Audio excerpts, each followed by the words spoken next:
এই যে আমি সব কিছু সাজিয়ে নিয়েছি, এখন আমি শুধু রুটি দেব আর চটপট করে খাওয়া হয়ে যাবে। সব রেডি করে নিয়েছি।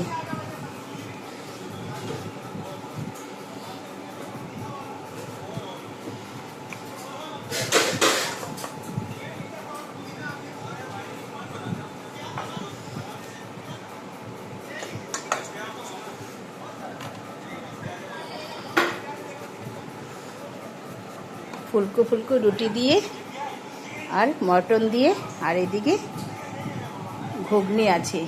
এই যে একদম ঘন মাখা মাখা করে ঘুগনিটা বানিয়েছি, খুব টেস্টি লাগে এরকম খেতে। আর কাঁচা লঙ্কা আর শসা। হয়ে গেল আমাদের আজকের খাওয়া রেডি। তোমরা কি খাওয়া দাওয়া করে নিয়েছো? না করে থাকলে খেয়ে নাও। আর এই যে রুটি অনেকগুলো আছে, কে কে খাবে চলে এসো। ঠিক আছে বন্ধুরা, তাহলে এখানটায় রেখে দিলাম।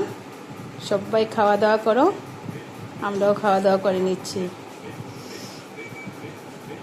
ওকে, বাই বাই।